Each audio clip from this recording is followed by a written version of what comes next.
So I think, Jordan, this is probably going to be our last, coaching session, formal coaching session. I think we've done pretty much everything we need to do, and you've launched your business. So if you're okay with it, this will be sort of the last one, Okay. last formal one. I mean, for everybody I coach, I give them kind of a lifetime commitment that if you email me or text me, email's better. If you email me, I'll be available through email. It's just a free service I provide.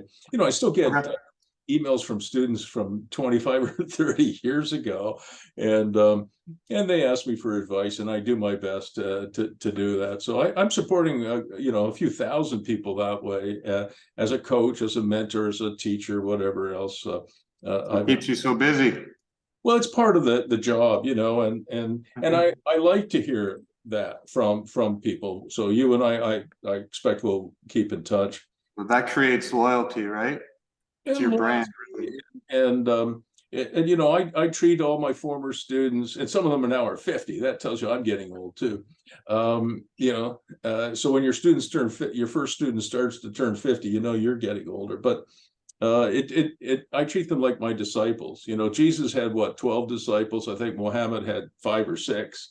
So you don't need a whole lot of people to change the world. And I've got about 2,500 or so, acolytes, and so in the States and Canada and overseas, in Australia, New Zealand, and Sweden, and United Kingdom, a few other places. So it's fun for me actually to hear from people.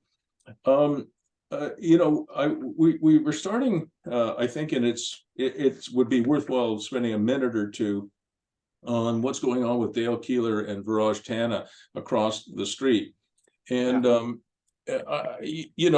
I, as a coach, I'm not the boss. I'm not the boss of Jordan. I'm not the boss of Dale or Viraj. I'm the coach, and I support the people I coach. I try and give them good advice. I work very closely with them. But in the case of Dale and Viraj, and maybe to some extent your dad as well, we had a difference of opinion about the Maze Mall. I think you're aware of that, right? Yes. And I fully respect what they wanted to do, which was different than what I wanted to do. The thing that I liked about the acquisition of the Maze Mall was that the ground floor and the lower level were basically occupiable. We didn't have to tear out all the improvements, which of course we did. And what I wanted to do was I wanted to fill the ground floor and the lower level, with people who just needed a workshop or some space, not very expensive space. And I did put one person in there. Are you aware of that? There was one person I put into this space. I believe we had like 2 or 3 at one time. I'm not aware of which one it was that you put in there, but it doesn't matter. I don't think he lasted very long, but the idea was we had, I don't know, probably 12 or 15, small spaces that were occupiable, and maybe we could have got $700 or $800 for each space. So I think we could have generated, with that ground floor and lower level, we could have probably generated $8,000 or $10,000 a month in income. Yeah. And then I think it would have been easier to finance the renovation of the second floor and just work on that. And then when that's finished, because my plan was for the ground floor and the lower level just to be month-to-month leases. So, and they're commercial. So that means that if the second floor was done with these beautiful apartments, which I love the design, then we could kick out the people on the ground floor and redevelop that space. So I would have done it like that. And instead, they did basically what we did across the street with the Burroughs building, which was tear everything out and start over again. And I understand why they wanted to do it, and I respect it, but it's proven to be very difficult to finance. Yeah, it has been so far. The only thing that I would say about that, and I'm not 100% certain how it goes in terms of like mass termination of leases, but before even development could begin, on the residential, there was significant structural work that needed to take place on the basement and the ground floor.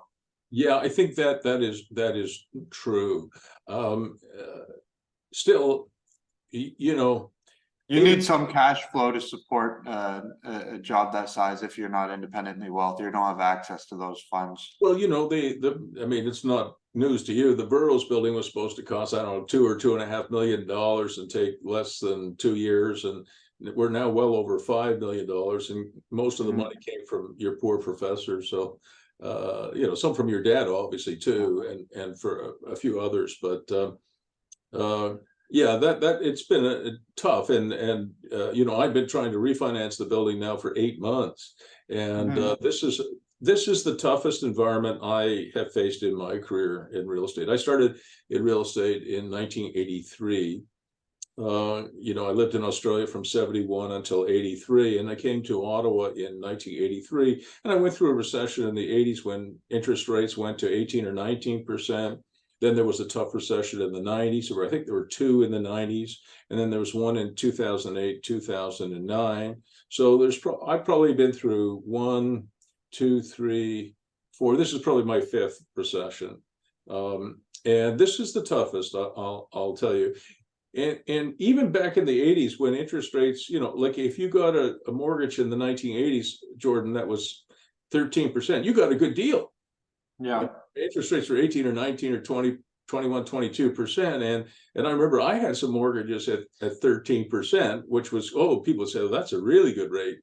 And today, of course, mortgages are, you know, 7%, and people are really suffering. So the thing that makes this more difficult, though, is not that the rates are 7%, it's that they're not available. The money's not available. So a lot of people are getting turned down, and that is a problem. So the banks are reluctant to lend money right now. Exactly. So if you were going to buy a house right now, it not only would you be paying 7% on your mortgage instead of 2 or 3%, you'd be paying 7%. That's if you can get it. And for entrepreneurs like you and me, the availability of finance is probably more important than the cost. If you understand what I'm getting at, because typical project that you would take on, or I would take on, because you're a real estate professional now, and you know, in another 5 years, your knowledge will go from here to here. I mean, in the next 5 years, your knowledge will triple, quadruple. I don't know. It'll be much greater. And so, you know, some of the projects that I work on have cap rates of 12%, of 15%, a few of them at 20%. So if you're making a 20% return and you're paying 7%, you're still fine. So the availability of finance, even if it's expensive finance, is more important to entrepreneurs like us than the cost. To the person who is a homeowner and is on a fixed budget, when their mortgage goes from 2 or 3% to 7%, that's a big problem.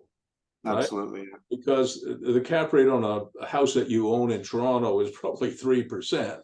And if you're borrowing money at 7%, obviously, as an investor, you're underwater. You're paying money out of your pocket every month. If you're making 10 or 12% or 15 or 20%, then even if the interest rates went to 10 or 11%, you're still okay. All right. So it's the availability of finance for entrepreneurs that is probably more important than the cost. I mean, obviously, I'd rather pay 3 or 4% than 7 or 8. Yeah, absolutely. But still, the availability of finance is incredibly hard and difficult right now. But anyway, for Dale and Viraj, probably, you know, what they might consider doing is they might consider you know, just fixing up the ground floor and the lower level and renting that out, if that's. Yeah, and I know that's being discussed. When we had I think Knudsen come in to take over the GC, like we were, personally, my father and I, as with restoration services, were swamped, right, with like 4 buildings downtown. And so it just wasn't feasible for us to attempt to do the work there as well, which I think initially was like the plan. And now that, you know, the Burroughs we're close to occupancy on that commercial, and there are only a couple more spaces to build out there. And then Becker's, we should have occupancy on this week, and he's waiting That's to build into fantastic. residential. So our jobs are starting to die down, and it's starting to look like we may play more of a hands-on role in the development of the downstairs, just to do whatever we possibly can to make it tempting to a potential operator to sign a lease and then secure that and be able to look for financing. And one of the things that, you know, I know that they hired, Dale and Viraj hired, you know, somebody from, what's it called? E-Court Realty? I'm not certain. Yeah, you know what E-Court? Oh yeah, I know him personally. You mean the realtor? Yeah, Joe Schunock. Joe Chinook, yeah. Chinook. Oh, shoot. So they hired Joe. I think he works for E-Court. Yeah. Okay. Does. So they hired Joe, but to my way of thinking, you should do the leasing on that building. I mean, that's a good idea. So, I mean, look, I don't want to cut Joe off the knees, but you're a part owner of the damn building, and you're a property manager, and you've been trained by somebody. Yeah. Moi. Absolutely. And you know what you're doing. As you know, there is demand for commercial leasing downtown. I don't care what anybody says, there is demand for it. Of course there is, yeah. And I'll just share with you something. Give me 1 second here. I better go check this out.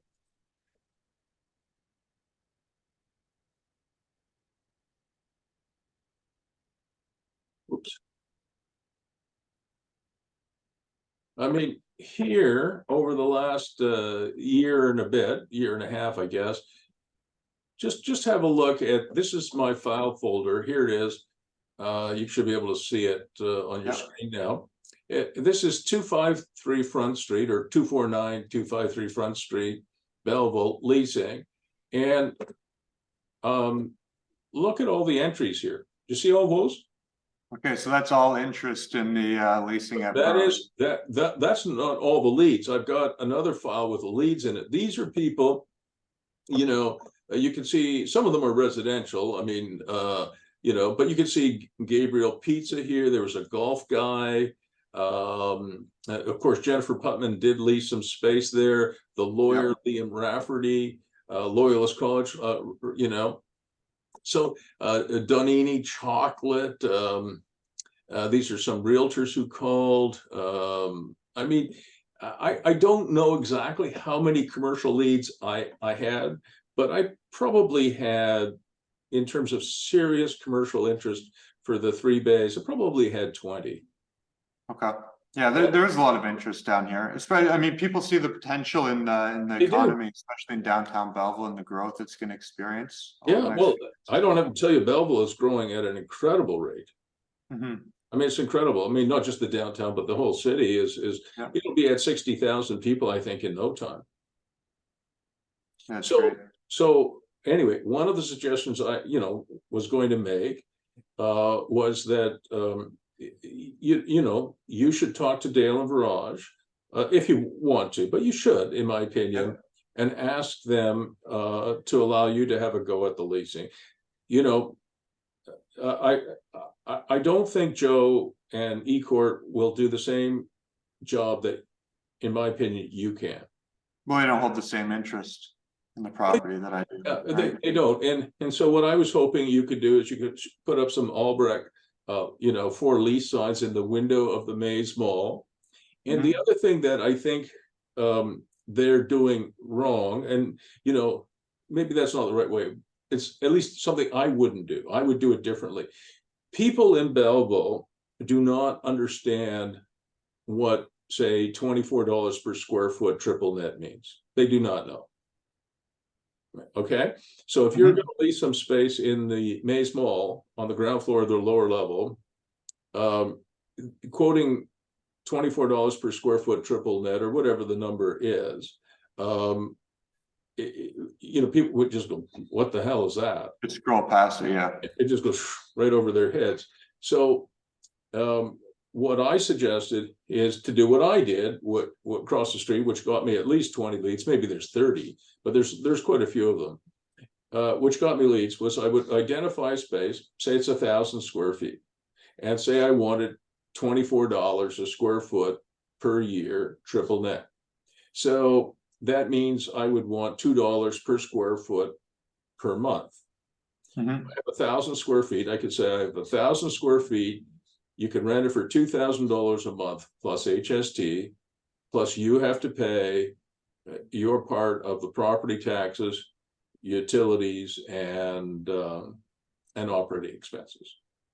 Okay. And people understand that. They say, "Oh, Yeah. okay, I got to pay $2,000, and I have to find some money for my utilities, my share of the property taxes, and my share of operating expenses." And then people will ask you, "Well, how much is that?" And for a building like the Maze Mall, it'll probably be another $1 a square foot per month. So you can say, look, it's $2,000 a month for this space plus HSD, and you should budget probably about another $1,000 a month for all your other costs. And people go, "Oh, okay, I understand that." You with me on that? Yep. Yep. And so what I would do is I would advertise a 400 square foot space, an 800 square foot space, a 1,200 square foot space, and I would advertise it that way. And I would put it on Kijiji, and I would put it on MLS. But if you're going to put it on MLS, you probably have a friend who is a realtor, and in fact, you've told me I think you have a friend who's a realtor, Yep. right? Yep. Yeah. Who is that?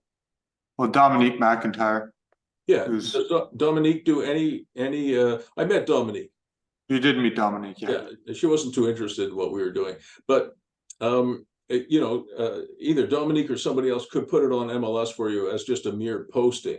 If you understand what mere posting is, give her $500 or give somebody $500.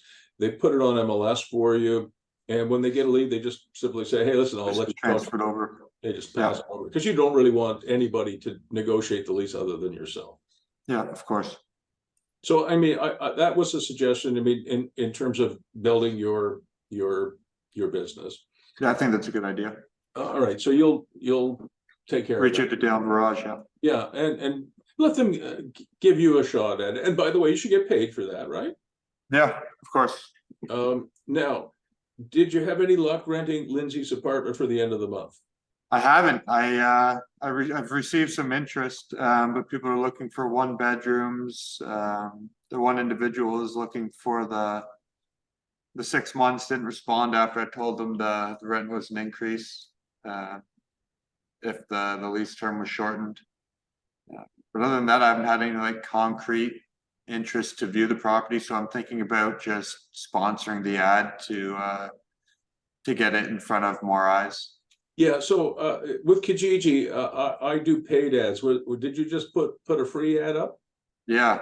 Yeah, okay. Yeah, that doesn't work on Kijiji anymore. It used to work, when you were a toddler in diapers, I'm teasing you, but a few years ago, free ads were probably okay. But if you don't mind, put it back on Kijiji and spend $125 for the month, okay? And just send the bill to me, okay? Okay. If it costs you $125 for a month or $150 for the top ad, I don't want to leave the apartment vacant. Yeah, for sure. And so if it's $125 a month, send me the bill with a 15% Albrecht, your margin on that. Remember we talked about that? Yep. And I'll just e-transfer you the money, okay? Okay. But can you do that right away? Because we've got another 14 days, 2 weeks to rent it. Absolutely, yeah.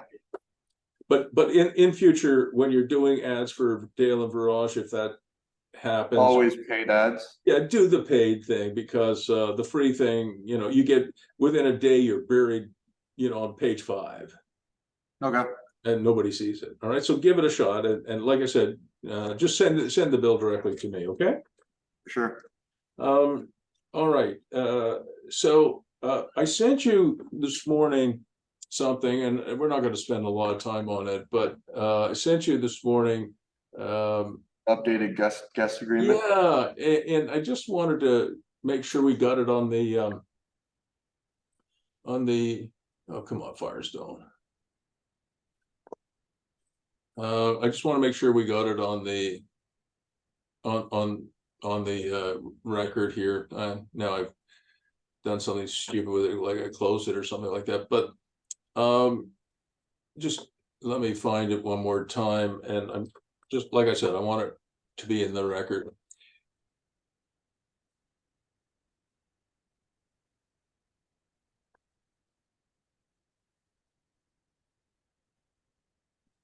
Yeah, so here it is. So the reason this is such an important document is I've been working on this now for some time. Okay. And this is the one I did for Christian very, very, very recently, i.e. this morning. And so I updated it. And the reason we're going to use a medium-term guest agreement, and you notice nowhere in here does it say rent or rental agreement or residential Like rent tenant or or anything like that. Yeah. It's just a guest agreement, and it really probably should be, sort of not longer than 6 months, probably not less than 30 days. So it should be a 30-day to 180-day guest agreement. But in this case, I actually extended it to 9 months, but I still use the guest agreement. Obviously, if you get to a 1-year deal, the Residential Tenancy Act would say, well, that's a long-term lease. Forget it. You're screwed. So maybe we could get away with 9 months. So anyway, Christian asked if he could rent the unit there, the 2-bedroom, for 9 more months, and I said sure. And so what I did was, created this. I already had a draft of it, but I sort of improved it. Obviously, it has the property address. When does the stay start and end? What is the guest name? Who else is there? And this I changed just so that it's anonymous, right? I didn't put the last names in here, the proper phone numbers or anything else. You remember we always ask for, in case of emergency, contact information. That's absolutely incredibly important in case something happens, but also in case you need to get a hold of these guys if they run off and don't pay their rent. Is it a furnished unit or unfurnished unit? This is really important here. Number of persons to be present. You want to make sure that you specify that, because there are some people. One of my friends, I think I might have mentioned this to you before, he rented his beautiful executive home and then he ended up with 22 people staying there. Yeah. So we want to make sure that taking place. Yeah. So anyway, are pets? Are they smokers? Are there any other contemplated uses? If they're going to use it for a business, we want to know about that. And then I branded it a little bit. I put in, a picture of the beautiful door that you and your dad created. And of course, this picture that I think you took or your dad took recently. Yeah, it's a great photo. Yeah. And so I put all the fees in here. Because it's not a lease, I'm not taking first and last month. They're just paying on the first of each calendar month. Okay. All right. They sign each page, guest and host. They can pay by e-transfer or they can pay by credit card. If they pay by credit card, there's a 3.5% fee, because it costs you about 3.2 or 3.3% to use a credit card. Then there's they can fill this in with if they want to pay by credit card. So people who are on expense accounts, they'll pay by credit card. They don't care about the 3.5%. Yeah. Then there's a bunch of rules here. I won't go through that. Something Dawn asked me to put in, which was new, was this paragraph. Inspection. Host may inspect the unit not more than once per month upon providing guests with 24 hours notice via email of any such inspections. So it just meant that she can go in, or the property manager can go in and check that the unit is not being abused. Yep. Okay. And then they sign it and Dawn signs it and life is good. So that, and these forms, as you probably have figured out, are like they're living forms. Virtually every time I look at them, I make a change. Mm-hmm. No, you have to. Everything's constantly transforming. So you'll do the same thing. You'll do the same thing. All right. So that's enough of that. All right. We're going to come back to industrial arbitrage and Airbnb arbitrage, and we have to do the property management agreement. But there was an opportunity that came up this week that I mentioned to you, which was the opportunity to property manage, if you want to, this property here. This is a property on Hunt Club Avenue, I think Hunt Club Avenue West. It's look at the size of the parking lot. I mean, holy, that's massive. This is the parking lot at the back. This is the back of the building, side of the building. This is the front of the building. And it's 50,000 square feet, and it's owned by Jason Geleta. You can see his name here. Yeah. And his wife, her name is Kathy. It's not Kathy Lee, I think it's Kathy Le. You know, and she's the spouse. Okay. And they bought this building, and they're, like I said to you when we started, everybody hates their property managers. Everybody. So Jason calls me up, I guess a few days ago now, and I asked him what's going on, and this was the key thing. Can you read that? Yeah. This is the number one thing that people hate about property managers. They don't get a call back. Okay. So you'll notice, Jordan, that as your coach, and hopefully as a friend, if you ask me a question, I try and give you the same day or next day response time by email or text. You know, I'm not a paramedic, so it's not 5-minute response time, but it's usually the same day or the next day. If I don't have an answer, I'll often write to somebody or text them and say, Jordan, I know you asked me to do blah, blah, blah. And I haven't had time to get to it yet, but I will. So just bear with me for another day or two. Okay. That's so simple to do. But what people do is they just bury their head in the sand and they ignore their clients. A week goes by, 2 weeks go by. The client is, you know, steam is coming out of his ears.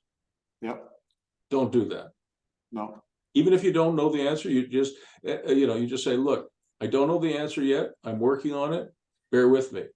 Another day goes by. 2 days go by.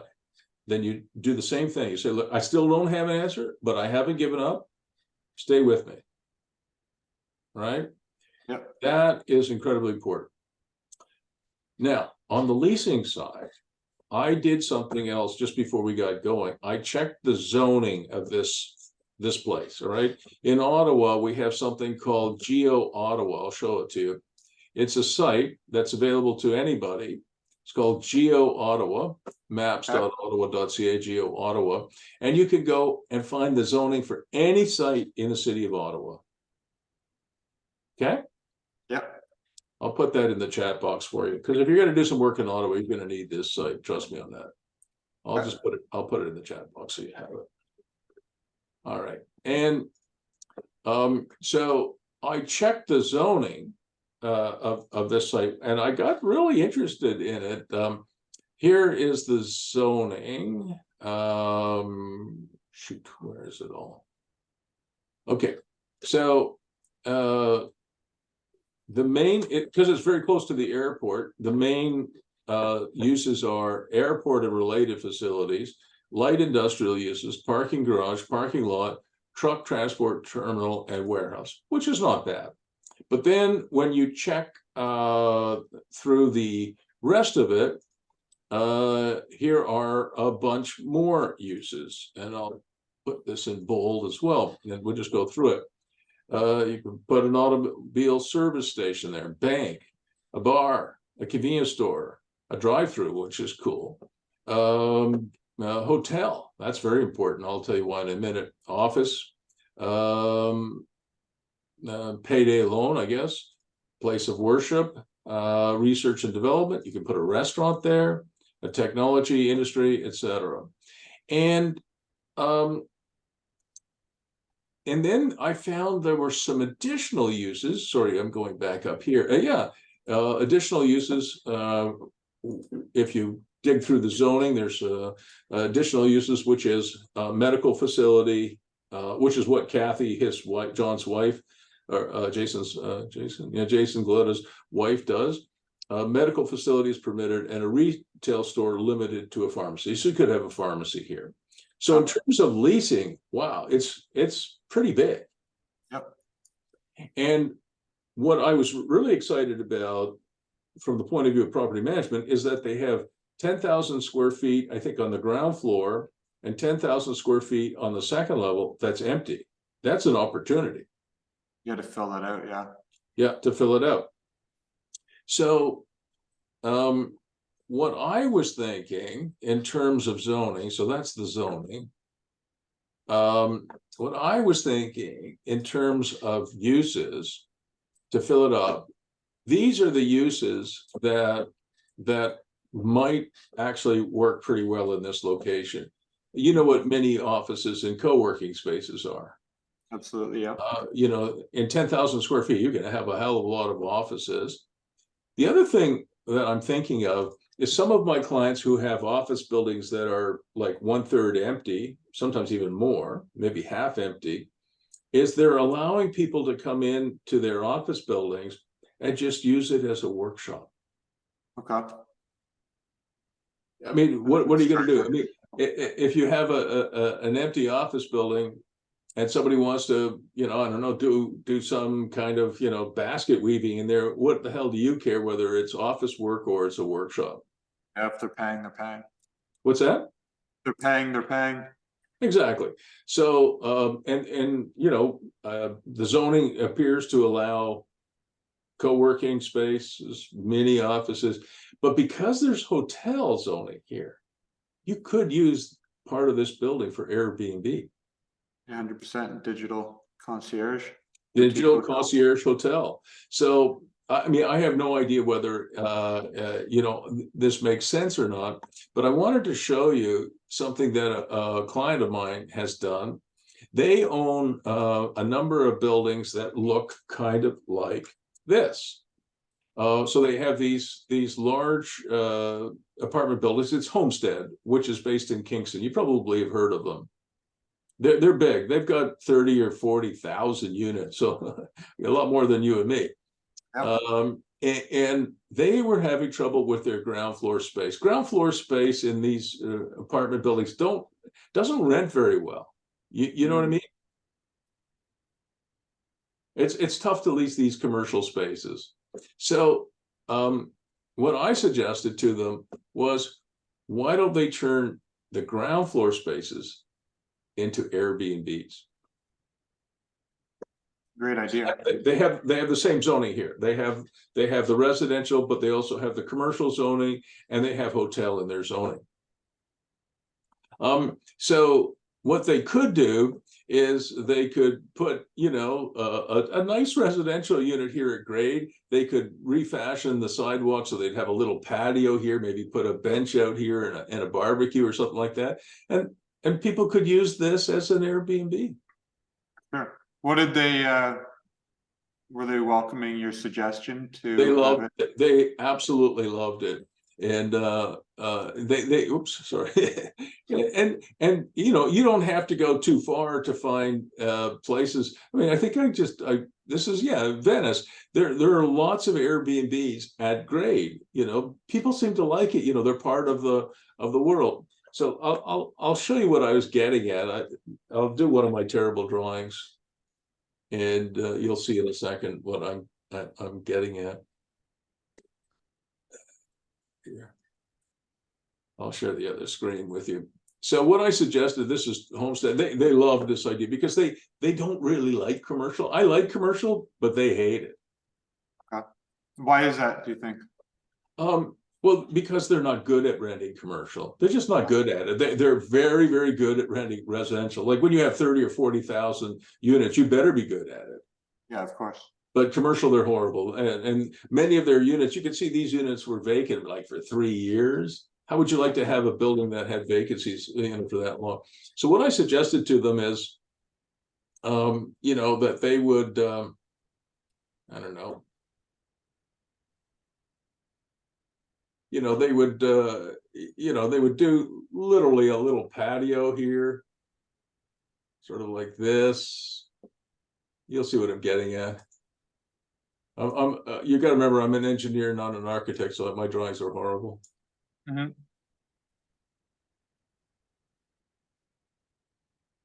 You know, and maybe another one down here.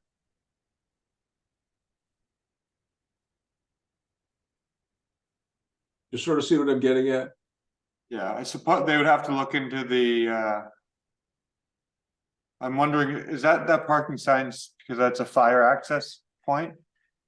There is fire access there for sure, but you know, it doesn't have to be big. I mean, you're going to end up here with, you know, you would replace these commercial windows with a residential looking facade, right? You understand?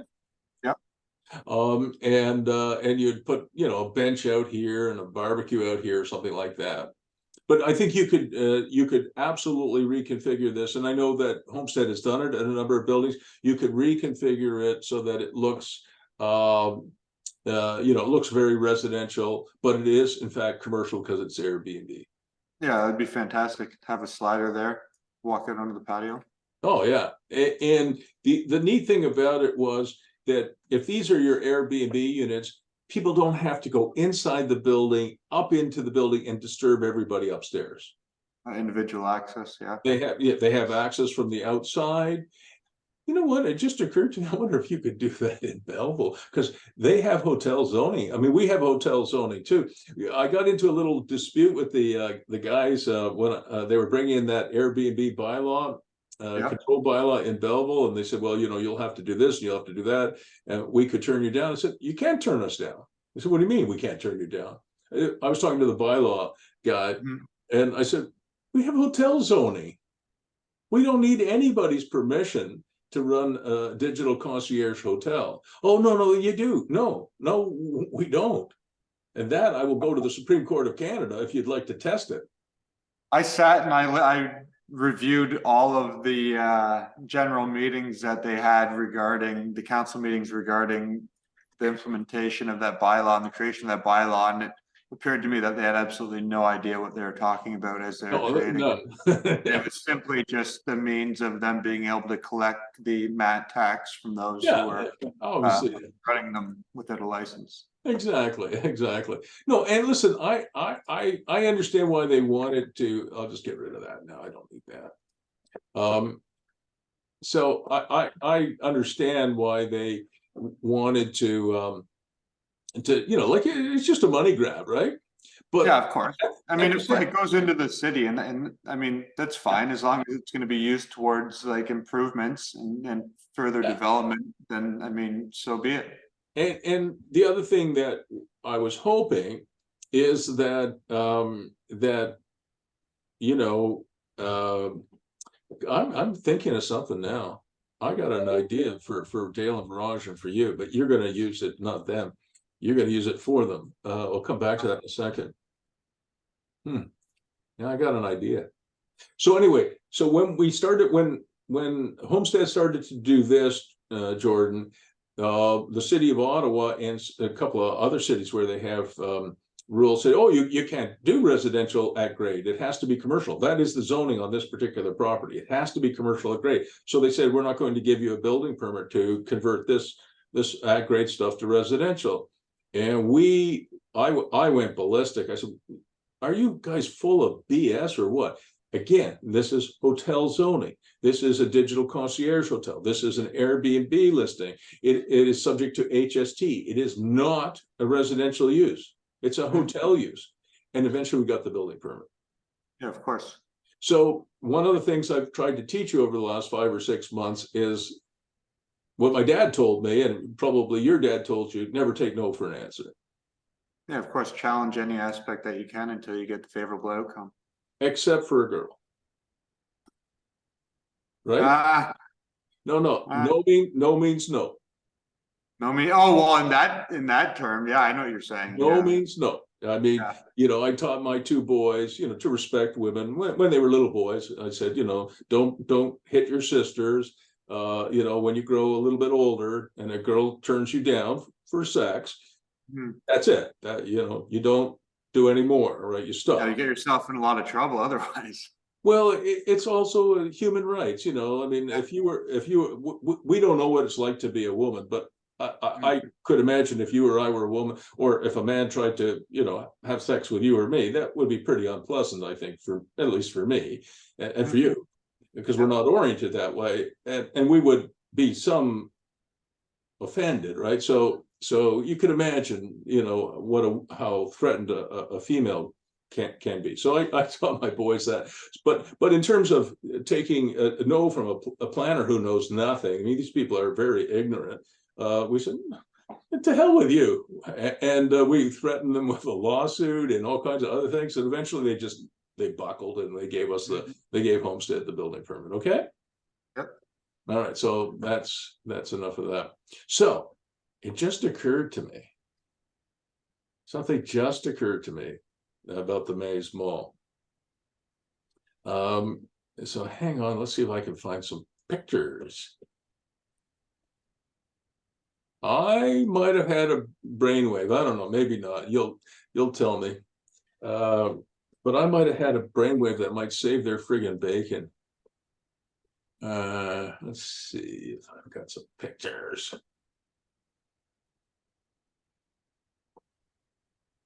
I'm gonna see, maybe. I don't know if we've got any of the pictures. I have a brainwave, but I'm not gonna. Let's see if I can find any of these pictures. Holy shit.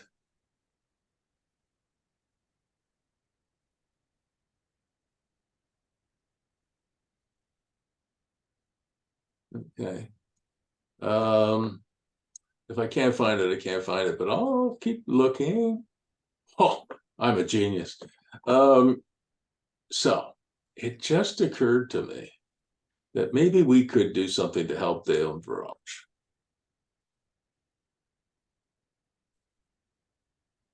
This is the back, right? It is.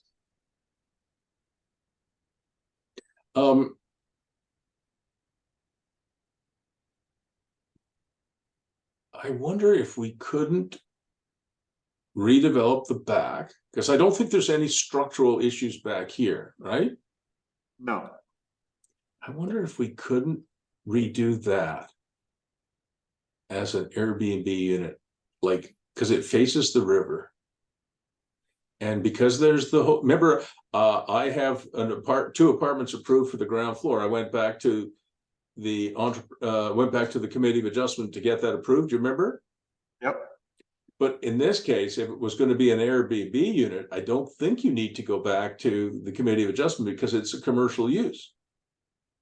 So can you think about, when you go in this door, is there a place over here somewhere on the ground floor where you could have an Airbnb unit on the ground floor? The only place that there is the old back office.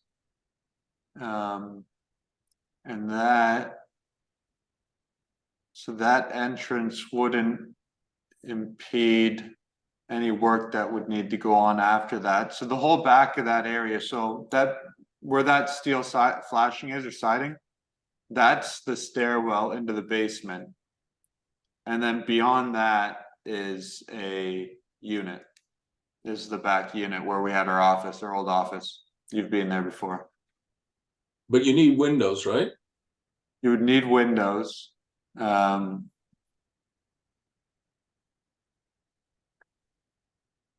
mean, just I think you discussed doing that at one point.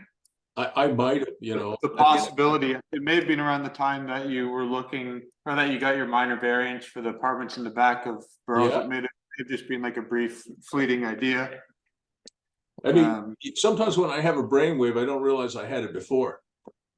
Well, yeah, they come and they go, right? Unless you actually put it down on paper and start working it out. Well, I often put it down on paper, but I still forget. I'm just looking for floor plans. I got floor plans here, I think.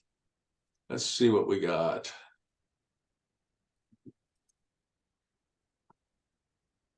Yeah, I got them. I'm definitely a genius. I told you I'm a file clerk. All right, so let's just make it a little bigger. I thought it could. Oh, there we go. So, all right. So tell me about the back unit here. So ultimately, what you could do, I mean, this is an idea just from like first glance. We don't really need that set of stairs that jots down to that landing. you could fill that stairwell in and cut in the back and just have your main access to the basement units, starting at that lower platform, and then build this out so that that entrance can ultimately enter into this back unit, and then you get the use of this exterior little landing that could be built into like a outside patio. Are we talking about this kind of space here? Yes. And this? And then I would even so that's the entire space there. I'm listening. I'm just looking at how it's being drawn. So I suppose you could have an access point. No, that wouldn't work. So where you've just boxed that whole stairwell off, Yeah. exterior stairwell, or the one that's leading into the basement. Mm-hmm. I was thinking is that stairwell there, Yes, here. yes, the upper part of it could be eliminated. You could create an access point from the exterior to that landing into the basement, Right. and use that whole area as like as part of the Airbnb quarters, and then have a slider that goes out onto a patio right there. All right. I'm not gonna save any of that. I am going to email this to you right now. Okay. And Maze Mall Airbnb at grade facing the Moira River. Because that's what we're really talking about, right? You could have maybe a little deck out the front, out the back there, and you could have a beer and overlook the river. So I'll send you this. All right, there you probably have these floor plans, but I have them anyway. Yeah. So I'm going to send you that, and I better stand up. I can't sit down too long. All right, so we're not going to spend any more time on that because we've got other things to get through today. But what I'd like you to do is I'd like you to think about it, and when you think about it before you go and approach Dale and Viraj. So what I would suggest, right? It should be on your email now or shortly. Okay. And what I would suggest is that you think about maybe creating. So go through that floor plan and see if you can create 3 spaces for you to take over. So Joe can, how do you say his last name again? Chinook. So Joe Chinook can continue with what he's doing, but carve out 3 spaces for yourself. Okay. So you're not cutting him off at the knees. Okay. So find 3 spaces that, and send it to me before you talk to Dale and Viraj, right? 3 spaces that you can lease. One would be an Airbnb unit, which would be under your management. Yep. 2, and there would be 2 other commercial spaces, which could be little workshops or little shops or whatever, okay? And so what you do is you say, okay, here's space A, it's going to be this many dollars a month, your base rent, and then approximately this much for your operating expenses, your utilities, your property taxes. So you've got that for 2 spaces and the Airbnb unit. So create a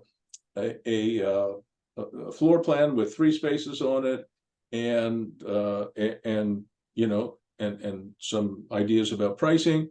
Send that to me. I'm going to review it and then tackle Viraj. Okay, sounds good. All right, and I'm just going to go back in here, and we'll just go 2023 plan. I'm sure if I looked at the 202 plan, I probably did that. All right. So, and I'm going to write down 1 Airbnb unit plus 2 commercial ones for Jordan Turner to manage and lease. All right. Yep. All right. We'll see what, I think that might be a really good approach. And since I think you will outcompete Joe, like you're Mario Andretti and he is a little old lady in a wheelchair, it won't be long before you take over the whole building. All right. What did they say about the turtle and the rabbit? Well, you know, I think the turtle won that race, so we've got to be careful with our analogies, but there you go. Well, that's what I'm saying. That's what I'm getting at. You using the old lady. Oh, okay. So you're the old lady and It's he's an old lady, sure. Oh, okay, whatever. We know what we're talking about. Yeah. Okay, so that's good. All right, I like that idea. Okay, let's talk about Airbnb arbitrage. All right, you wanted to know a little bit more about that. And I've got some slides on that too, I think. Somewhere in here, in this slide deck of mine, this endless slide deck. Yeah, so it really, some people are doing very well with it, although Airbnb right now is probably, you know, contracting. It's probably getting smaller. Town after town after town are blaming Airbnb for a shortage of rentals, and so they're banning it. Effectively, New York City banned it, right? Really? Oh yeah, I mean they effectively banned it. I think they went from 14 or 15,000 Airbnb units in New York City to like 300. Wow. So I mean now in New York City, you have to live in the premises to put it on Airbnb, and you have to be present. And it can't be a separate part of your house. It has to be part of your house. So, I mean, do you really want to, you know, if I have a spare bedroom upstairs, do I really want to rent it to somebody to move in next to my bedroom? No. I don't think so. I would give up on Airbnb in a second if Ottawa or Belleville Find a did different that. business model. It's ridiculous. It's ridiculous. But the real reason we have a housing shortage is that cities themselves are not approving enough land. That's it. And they just found Airbnb as a convenient whipping boy, and I mean, it's just ridiculous. But anyway, this is a guy, his name's Aaron Bay. He coaches a couple of my clients in Airbnb arbitrage. And he goes to cities, obviously, that have not banned Airbnb. So he probably wouldn't go to Belleville because it's too expensive to run Airbnb in Belleville. I think it's $1,000 a unit just to register. And you know, he wouldn't do that. But Nashville is a huge you know, entertainment destination. So anyway, so you can see last year in July of 2022, what he does, you know what Airbnb arbitrage is, right? He pays the landlord something and then he puts it on Airbnb and he makes the difference. Yep. That's all it is. So last July, when I talked to Aaron, he, for his units in Nashville, he billed over 350,000. And he earned out of that, he paid $235,000 in costs and fees and to landlords, et cetera. And he made about $115,000 himself. Yeah. That's pretty good. And it is, yeah. You know, and you can expand Airbnb arbitrage with not very much money. You know, you need to furnish it, but sometimes you can finance the furniture. You know, there's plenty of outfits that'll finance. You know, go to Leon's, you know, Leon's Furniture. Yep. They have something called Don't Pay a Cent event. I've heard of it, yeah. Yeah, so if you bought $5,000 or $6,000 worth of furnishings of, you know, for an Airbnb unit that you personally were furnishing, you buy it at Leon's, and you buy it in, what is it now, October, and you start paying next July, and you pay it over time. So you could start an Airbnb arbitrage probably with not very much money. And you know, there's two ways to run it. One is you pay the landlord a flat fee and then you make the difference, or you just put it on the market and the landlord pays all the costs and you get, you know, 15 or 20 or 25% of the revenues. Yep. So the second version of that means you have very little risk. Well, you're really, at that point, you're just the You're the property manager. Airbnb, You're the property right? manager. Yeah. But there's nothing wrong with either model. This one's a little more risky, but Aaron has done incredibly well. And a couple of my other clients like Yakov Perchik and a few others who are doing it, are doing quite well. Although this year, not so much. Okay. All right. So Airbnb during the pandemic obviously went down when there was a lockdown, there was no Airbnbs. And then when tourism came back, it came back in a rush. But now we're heading towards a recession, so it's a little bit more difficult. Okay. So I'm not sure Airbnb arbitrage is as profitable today as it was a year and a half ago. Here's the definition of Airbnb arbitrage. Airbnb rental arbitrage is the practice of renting properties and subletting them with the landlord's permission on the Airbnb platform. It's becoming more difficult to own property as home prices have far outpaced median income since 1960. That's why this strategy allows you to build cash flow without the stress and challenges of ownership. All right. So it's something that at some point you might consider. I wouldn't do it in 2023, and I probably wouldn't do it in 2024 either. Wait until times are a little more stable. We need a more stable economy, and it looks likely, I don't care what anybody says, that we're going to head for a recession. Okay. All right. So I think that's enough of Airbnb arbitrage, that you got a sense of it. I want to talk a little bit about another form of arbitrage, which is industrial arbitrage. I'm just going back a few slides here so you can see it. Just give me a second. And I'll show you an example. Yeah, I have an example of one here that this is a school. I don't think I've shown you this one. No. This is a school in a rural area of Ontario, Eastern Ontario. And it's kind of equidistant from Smith Falls and Merrickville. So Merrickville is here, Smith Falls here, and this school, it's called the Wolford Public School, is about equidistant, about 10 or so minutes from each location.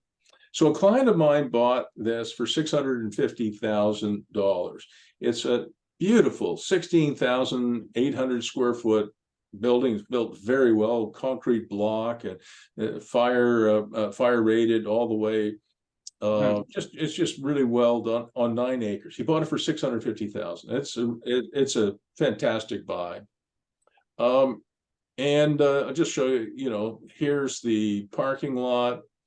There's the principal's office here in the lower right. There's the 9 acres in behind. Here's my client. His name is Sabbi. These corridors are fantastic. They're wide. And as soon as I went through this, I said to Sabbi, "Oh my God, Sabbi, this is perfectly set up for workshops." Yeah, we have one of those in the county that my ex rented a photography studio in, and I helped her renovate it for that purpose. But it's a great idea. It's a great concept. And the one that was in the county was full. Yeah. Would you mind, after this coaching session is over, would you mind sending me that? Yeah. So, do you have any pictures of it? I don't have pictures of it. Do you have I can pull it up online, and then I'm taking a look at there's a website. So send me that story and the address and maybe some Google photographs. Okay. All right, because that is huge. Yep. So this is Sabbi, and these are pictures I took 2 years ago. And Sabbi said he wanted to rezone this for residential purposes. I said, Sabbi, you have to do an official plan amendment and a rezoning. It's going to cost you hundreds of thousands of dollars. And it's going to take years, and you might get turned down. Mm-hmm. I suggest, this is a fantastic building. Let's rent all these places as workshops and storage. We'll fill the building with great entrepreneurs. The Picton Air Base. You remember the Picton Air Base, right? Yep. Picton is a town of 4,500 people, and the Picton Air Base has over 40 of these workshops, left over from World War II. All of them rented. Yep. if in a town of like 4,500 people. Smith Falls is probably 10,000 people or close to it, and Merrickville is probably 6,000.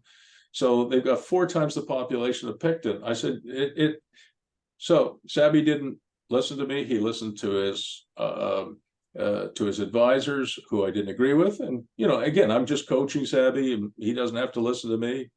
And he did. 2 years have gone by. What do you think has happened in the interim? He hasn't had it rezoned. Nothing has happened. Nothing. Oh, actually, something has happened. The local teenagers break into the building every weekend and party. The doors are smashed, the glass is smashed, there's graffiti everywhere, and you know the kind of parties we're talking about that the teenagers have, right? You know what it looks like inside now, right? Anyway, it's got plenty of power. And here is the floor plan. And you can see it's like, yeah, 16,423 square feet. There's tons of rentable space. It's unbelievable. It's fantastic. And this gym is a beautiful gym. And there's a local pickleball club who wants to rent this. I mean, you know, it's fantastic. So what I wanted Sabbi to do was to turn this principal's office into a 1-bedroom apartment. Now, let me tell you, Sabbi is a contractor. For him to convert this office over here, this is the bedroom, this will be the living room, dining room, this will be the micro kitchen. The only thing he has to do is put in a shower here and a door. And then he's got a 1-bedroom unit and the micro kitchen. Maximum, if Dawn and I were to do it, we pay retail prices, it would probably cost us $6,500. Sabbi probably do it for $4,000. Now, if I told you that you could rent a 1-bedroom apartment here to somebody who will rent it, like Tim Chappelle does at the Burroughs, will pay $1,400 a month for that apartment and do site superintendent duties. In other words, keep the fucking teenagers out. Yep. Would you do that renovation? Yeah, of course. So you got your calculator there? I do. Take $1,400 a month and multiply it by 12. 16.8. Then multiply it by 0.66 to get our net operating income. 11. Right. So, and divide that, say it costs $6,500, divide that by 6,500. What do you get?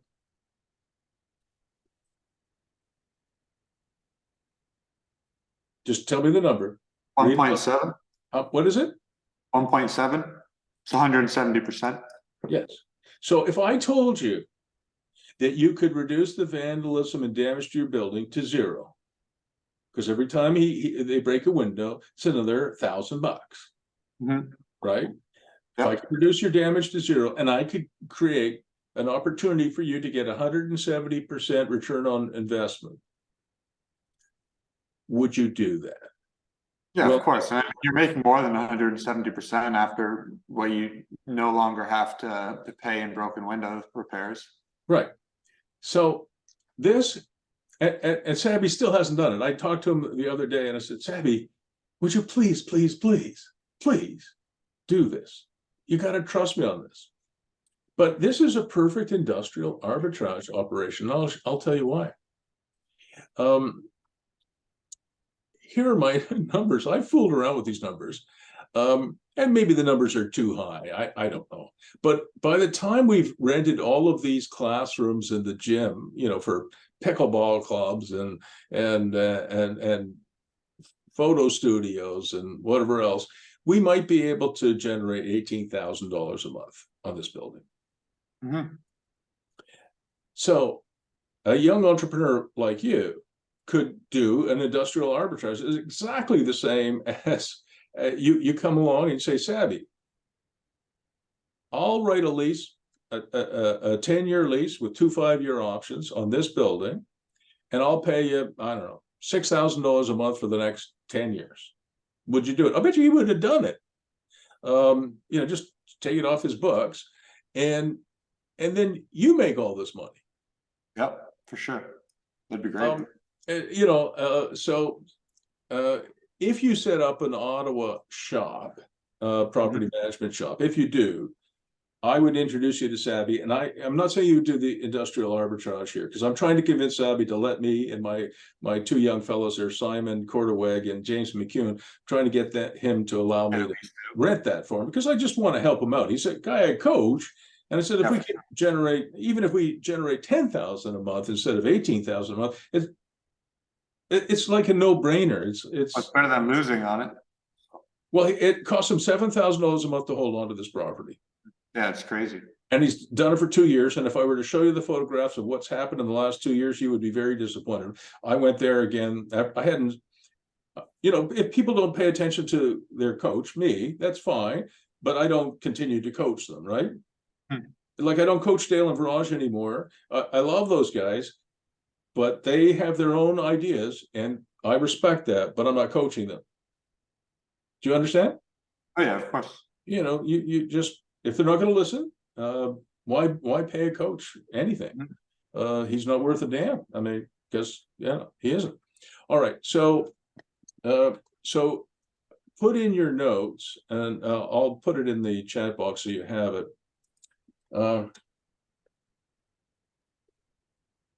And don't get me wrong. That's the name there, Sabbi Kalsi. You can see it in your chat box if you copy it out. Put that name in your agenda.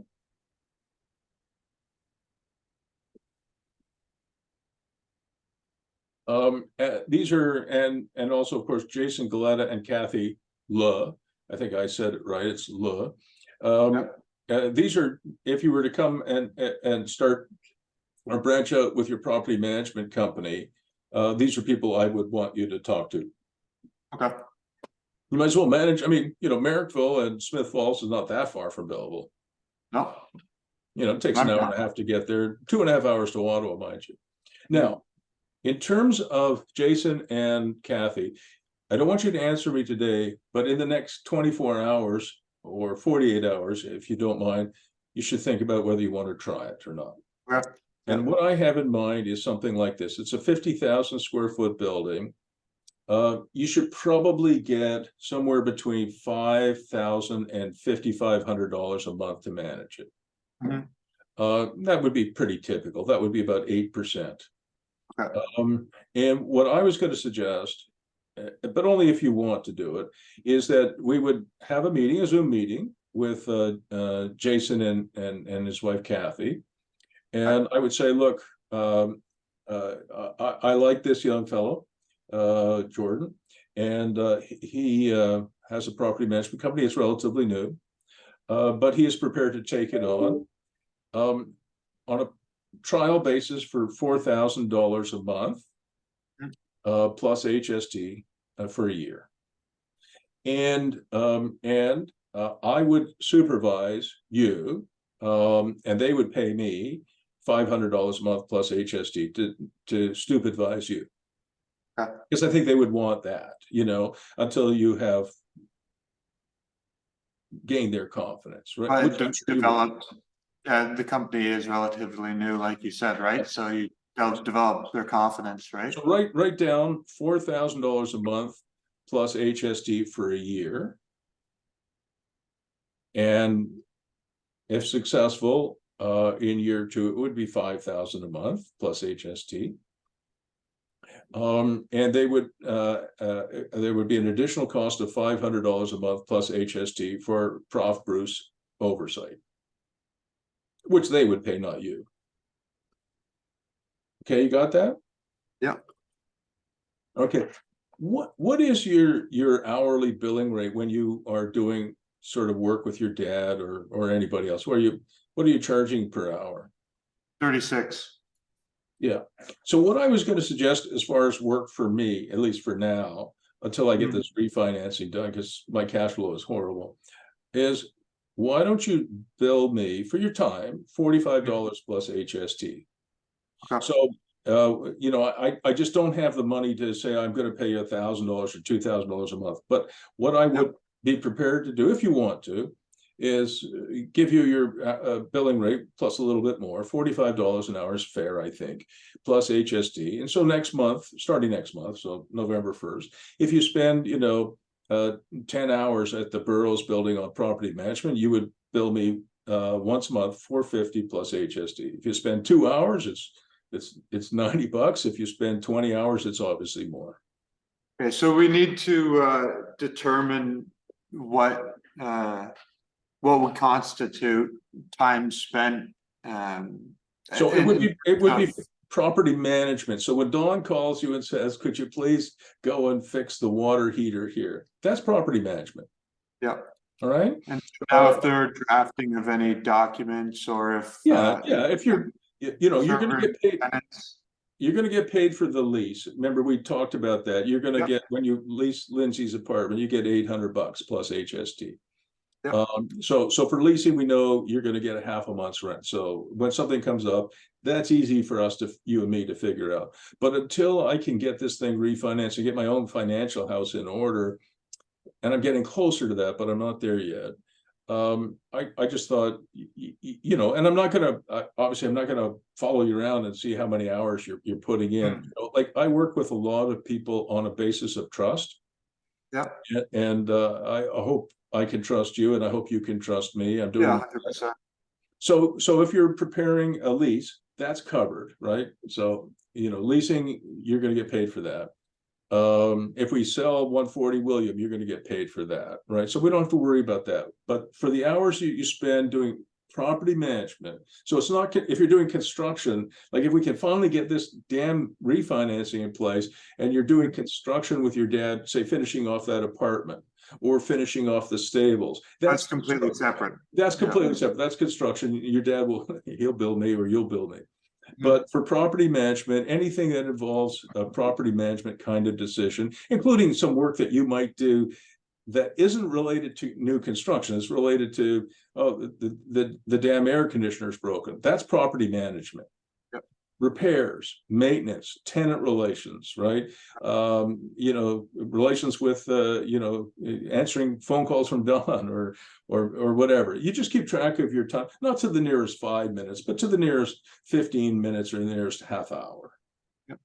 I mean, for example, there's the Don wants a janitorial closet built on the back of the stairs. My dad doesn't have the time, or doesn't really want to spend much more money until all of. Yeah, I don't blame him. I don't either. Care of. But I know that it's something that Don wants done for the cleaners. Is that something I would be billing that through my own company? Yeah, I think that would be an Albrecht property management expense as well.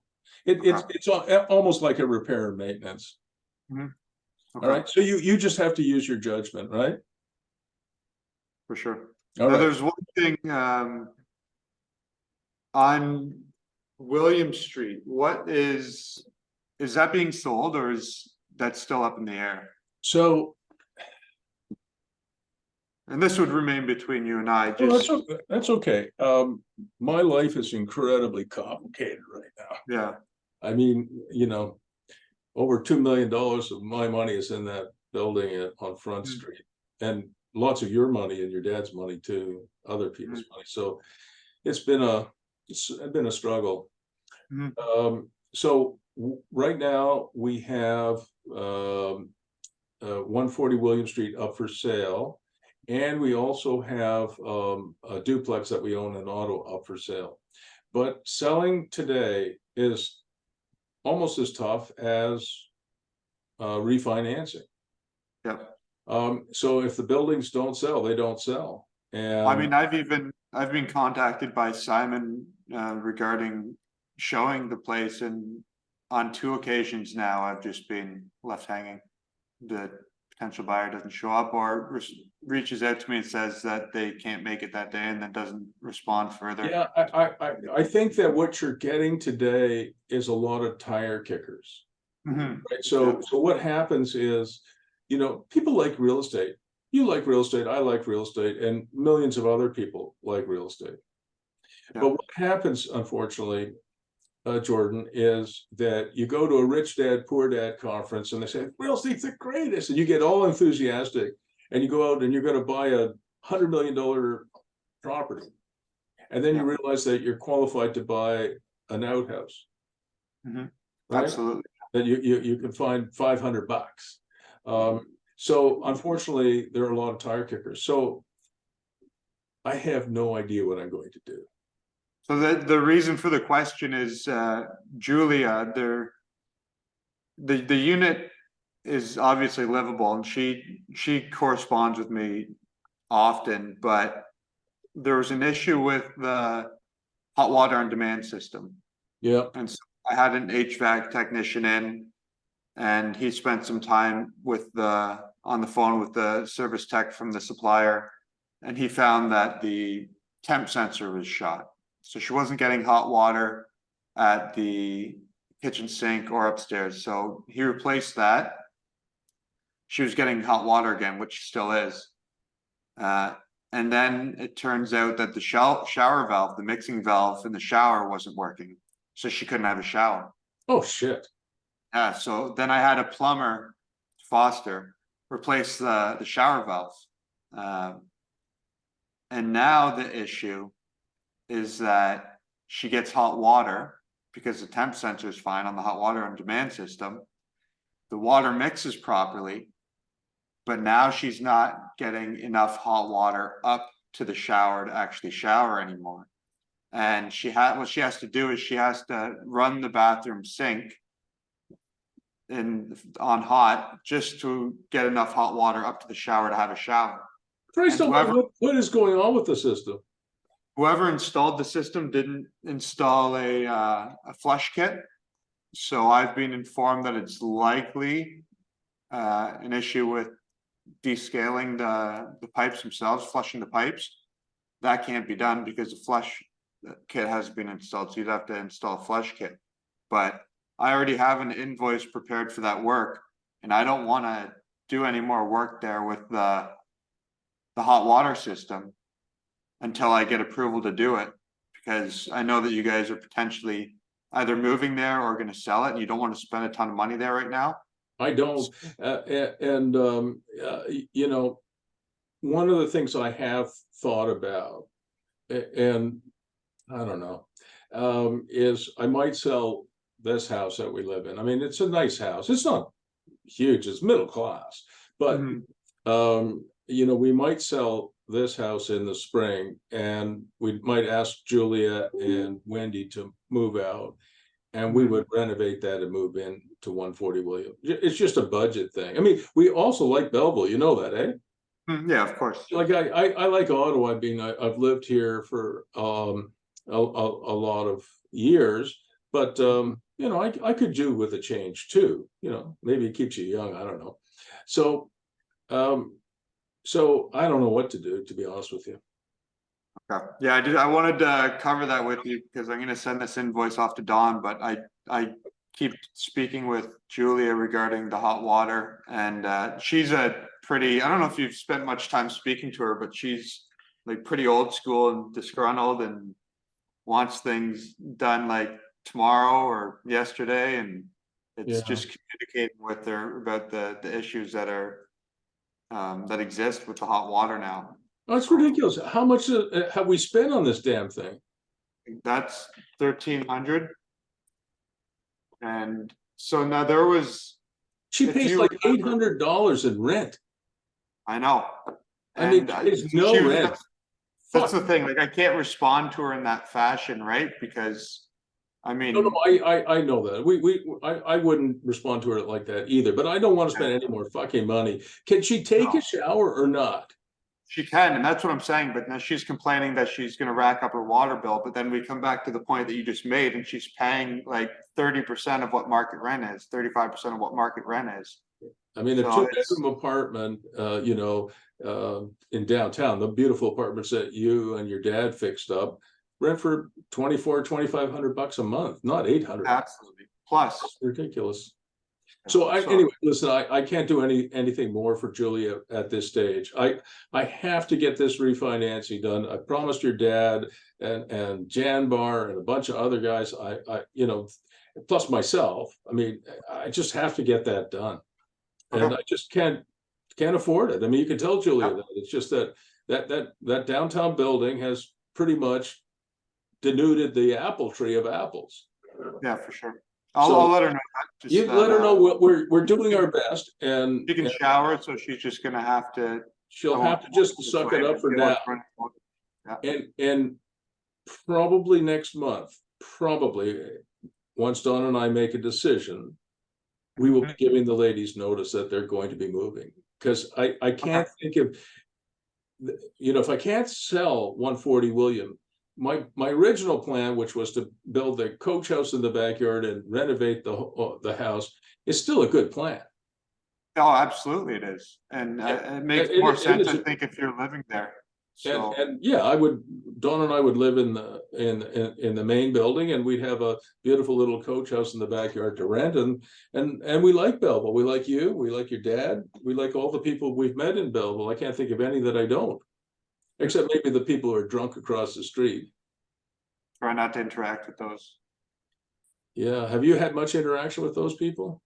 No, you know what? They kind of just do their own thing as long as you don't walk into their bubble. I think on a couple of occasions we were concerned that one or two of them were trying to steal tools and equipment from the buildings, construction sites, and so my father and I had words with them just to discourage that activity. What were they doing? Well, there's an individual who is constantly because there's that old pawn shop there, the Yes. Yeah. legitimate pawn shop. Yeah. And this guy's always there offering tools for sale and whatnot. And then one day he was, one of our guys saw him like pointing out different job sites downtown to these young kids. And it just appeared that he was kind of setting them up to be used as thieves for his own benefit, right? And so we had words with him and discouraged him from considering any acts of theft on any of the construction sites down here. But since then, I haven't had any interaction with them. Oh, that's terrible. Oh man, it's a nightmare. Okay, so one more thing we got to do is we want to look at your property management agreement. So we'll share the screen again. So this is your property management agreement, I think, that you sent me, right? Yeah. So just gonna. So you want to brand it, right? Mm-hmm. You know that, right? So you're gonna do a little branding. So I wonder if I can change the color of that. Maybe not. Whatever. So you want to brand it. So you want it to look nice. Property owner. We've got company name, address, email address, phone number. Get the cell number. Okay. When was the last time you called an office number, extension 222 and got somebody? The vet. That's about it. When somebody gives me their number and says it's 613, blah, blah, blah, blah, blah, extension 292, I don't even take it down. I said, no, I'm not going to take that number. No, thanks. Well, what do you mean you're going to take that number? Because I'll never get you. I'll just get a voicemail, and I don't leave voicemails. It's waste of time. So get a cell number, okay? And same thing here, cell number. And by the way, when I hire a lawyer, if the lawyer tells me, "Oh, I don't give out my cell number," I fire the lawyer immediately. I said, "Oh, okay, well, we're not going to do any work together because I got to have that." You want to have a lawyer to be reached at all times. Well, you do need to. I mean, there are situations exactly where you need to read. So you get your property. Okay. Scope of services. Now, on the rent collection, rent goes to landlord. And landlord pays the PM. Some property managers collect the rent into their bank account, deduct their fees, and give that to the landlord. Now, what if there are property owners who want to delegate all tasks, including That's rent fine. That's fine. But open a separate trust account where those funds would go into? Sure. Or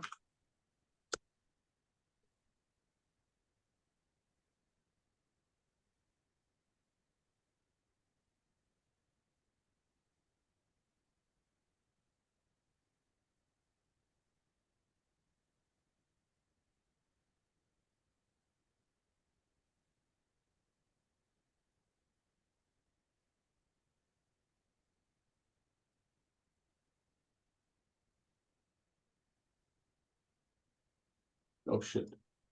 I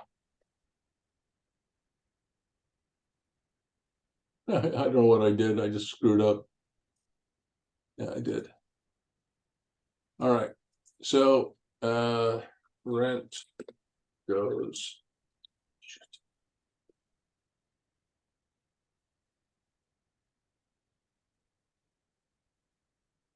Okay, so you Yep. could give them a choice. I'm okay with Yep. that. But on a building like the one we were talking about, 50,000 square feet, if say the revenues are, I don't know, $75,000 a month, in theory, you could collect the rent for probably at least 2 months, maybe 3 months, and then run off to Alberta. 100%, yeah. Yeah. So when we talk to Jason and Kathy, we have to say the rent will go to you and you pay the property manager. Yep. Because otherwise, you know, I mean, I trust you, but anyway. Property maintenance and repairs, tenant screening and selection, lease agreement management, very good. Monthly financial reporting, admin fee for services, bonus on percentage rents, bonus on building inspections, additional services. Some of the other things that I was hoping you would put in here is assistance. Oh shit, my spelling is terrible. Assistance with, you remember what HABU stands for? Highest and best use. Best use, yep. Attaboy. Animation.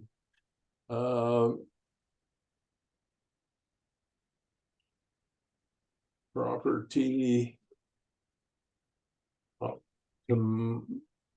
optimization. I would put in some things that differentiate you from everybody else.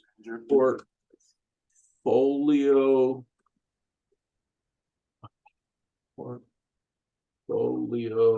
analysis.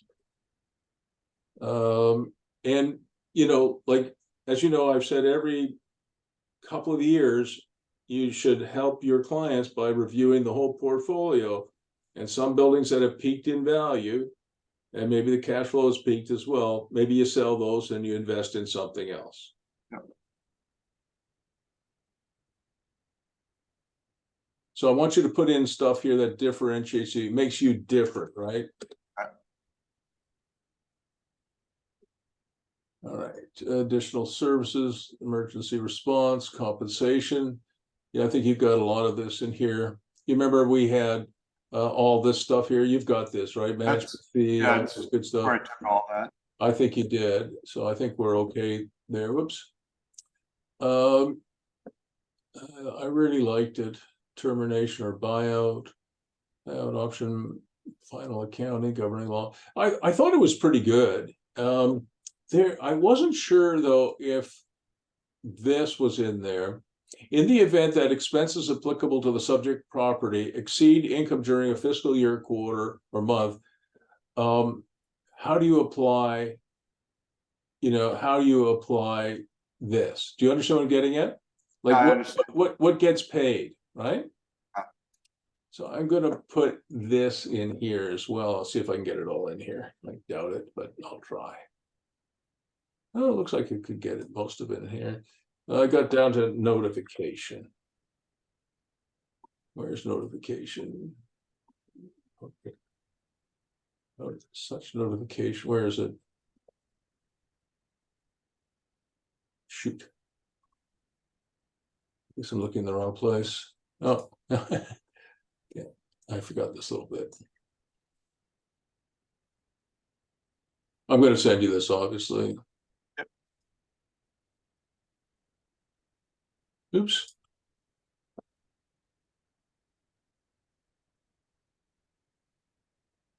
Huh. Okay, maybe. Well, There it is. well, yeah, sort of. You'll have to figure it out. You know, this goes down here, right? All right. So I wanted to put that in there because now there's something else. I don't know if you wanted to put it in or not. I call it the pay it forward fund. And what I often do with these kinds of things is I put things in that I'm pretty sure the landlords are going to take out, but I put it in so that they can take it out if they want. Do you sort of see what I'm getting at? Yeah, it gives them the option. Gives them the option. So one of the things that I've tried to do, so far not very successfully, is ask tenants to contribute to pay it forward fund. Tenants shall pay a pay it forward fee equal to 3.5% of gross rent to landlord plus HST, which fee shall be used by landlord in consultation with tenant for promotion of the subject property, tenant enterprises, and for good works in the community, as well as support of local startups.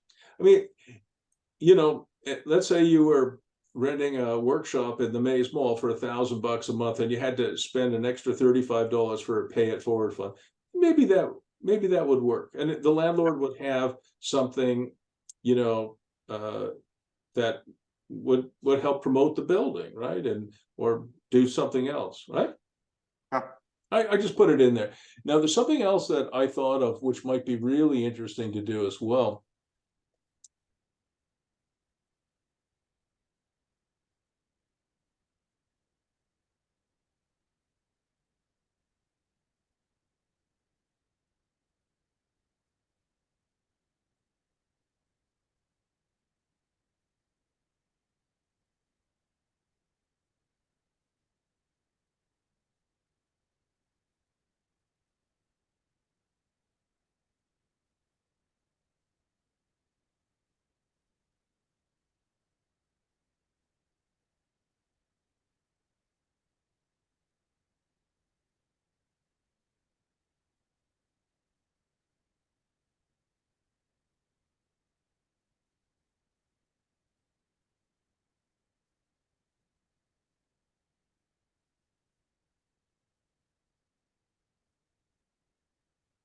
So I just was sort of thinking out loud, as I was getting ready for this coaching session of ours, and I just thought, you know, maybe you could set aside, even if it's 2% of rents, into a contingency fund. So let's say on this 50,000 square foot building, they're getting $70,000 a month in rent. I'm just making up the number.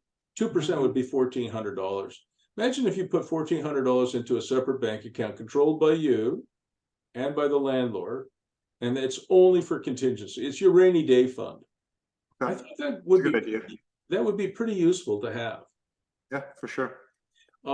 It's called, you know, in a way, it's called self-insurance, if you sort of see what I'm getting at. Yep. Well, you're So not caught as closed if any unexpected maintenance or repairs come up.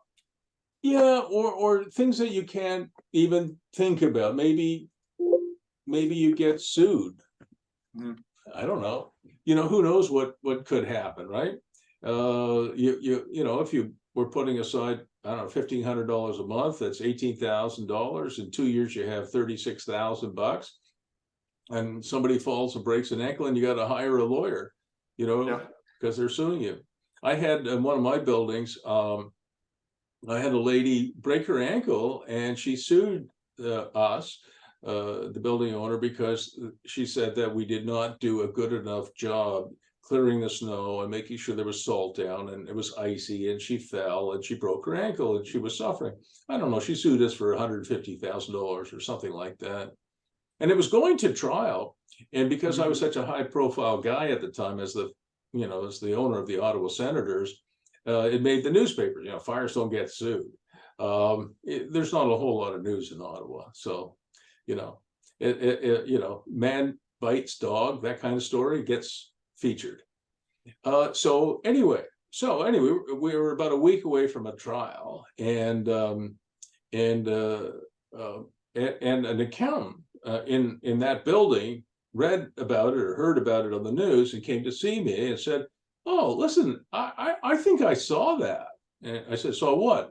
I saw the lady. And what happened was he saw a car, it was an early morning, and accountants during tax season are there early, right?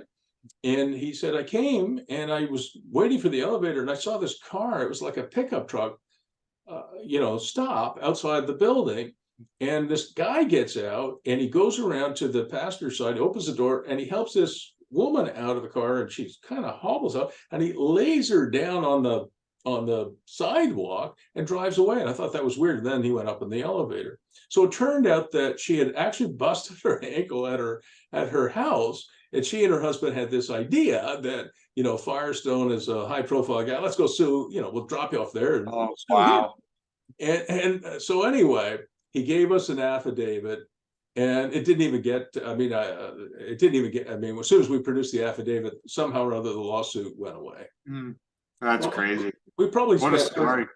We probably spent about $30,000 on legal fees anyway, right? Now we have insurance that covers most of that, but still. So, a rainy day fund might be pretty useful. For sure. Okay, last thing before we break. First of all, I've enjoyed working with you, Jordan. I've enjoyed it as admire you well. and respect you, and I hope it's mutual. You asked me a question about self-belief, and I thought that was a great question. I was thinking about that. I think self-belief comes from three sources. Yep. One, your brain. Your brain is about analyzing things, about spreadsheets, that sort of thing. And, you said that logic, what was the term you used? Logic abolishes fear. Logic abolishes fear. I don't agree with that. Okay. I'm not saying whoever said it was wrong and I'm right, but I just don't agree with it.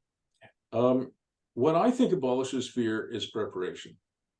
If you talk to high-end tennis players, hockey players, football players, there's a fear that they're going to lose the next game, the next match. But when they prepare themselves to the very best of their ability, it takes the fear away. It does. And it's the same thing. Like before I do a coaching session with you, I prepare. And whenever I feel I've done my homework and I've done a lot of preparation, it takes away the fear. I give keynote speeches and I practice like anything. I mean, I've done 1,000 of them, maybe 2,000 of them, but I still get nervous. Do you understand? Yeah. So, but I find if I really prepare and practice, do you remember what Graham Nash said? Maybe I've got his name wrong, but he was the greatest basketball player from Canada ever. I think he won 2 MVPs in the National Basketball Association. Steve Nash. What did he say? Steve Nash. I think it is Steve Nash. Yeah, Steve Nash won 2 MVPs in the NBA. That's a hell of a career. It is. And he said the definition of a professional is the person who, after the greatest game of his or her life, the next day gets up and goes to practice. That was Kobe Bryant. Yeah. Okay. If the guy I'm playing against has done 5,000 reps of a move, and I've done 15,000 reps, I'm going to be better than that guy. It gives you a higher degree of confidence. Yeah. So number one is your brain, and along with that is you analyze the situation and you prepare. It will help you. The second thing is your heart, and your third thing is your gut. If your heart is in something, like if you're passionate about Albrecht property management, the likelihood of that succeeding is much, much higher than if you say, well, I'll give it a shot. Absolutely, yeah. If you just say, well, I'll give it a shot, it works or doesn't work, I don't care either way, it probably isn't going to work. So your heart has to be in it. And the other thing I've learned over time is to make sure that your instincts, you listen to your instincts. If you see a pretty girl and you ask her out for a date, and you go out for a date, maybe a second date or a third date, but there's something in your gut that says, I'm not sure about this young woman, whether she's right for me. You should listen to that. And it's the same thing about business and about pretty much anything. So it's your heart, your head, and your gut have to all be in alignment. The other thing that I think is really important is if you have people who are negative influences in your life, who bring dark energy to your world, you've got to get them out of your life. Yeah, absolutely. You probably have had a girlfriend that was very negative. You probably have had a couple of pals, guy pals that are very negative. You might have had a partner that's very negative. You might have had a family member even that's very negative. With all due respect to family members, it's very difficult to bring positive energy to the world, to your work, if you're surrounded by negativity. Yeah, of course. So Kind of extinguishes everything you're trying to ignite. If you can, you exit those people from your life, or you minimize the contact with them, because you know what the secret is, right? The secret is, if you're sending positive vibes out into the world, it tends to come back to you. It does. And do you remember who Eeyore is, the donkey in Winnie the Pooh? Yeah. He was always going, oh, poor me, everybody's inside having a good time, but I'm out here in the snow freezing my ass off. Mm-hmm. That was a pun, by the way. He's a donkey. Yeah. So, if you're Eeyore and you wonder why all the negativity is getting piled on your head, maybe the secret has some meaning. So try as much as you can to create positive energy for yourself, and to get negative people out of your life. When we were trying to bring back the senators, we were very young. I was, 37, 38, 39. And most of the people who worked with me were 28, 29, 30, 31, 32. And we had a 100% belief in what we were doing. And our theme song was Tom Petty's Don't Back Down. And the book that I wrote about the senators is called Don't Back Down. If you want Albrecht to be a success, then these are the ingredients that go into that. Yeah, for sure. It starts, like you said, with you. Okay. I appreciate that. All right. This will go on YouTube, and it's our last formal session. Think about whether you want to have an Ottawa division of Albrecht. If you do, I'd be super excited. And I'll do everything I can to help you with that. Sounds good. Let me know. Yeah.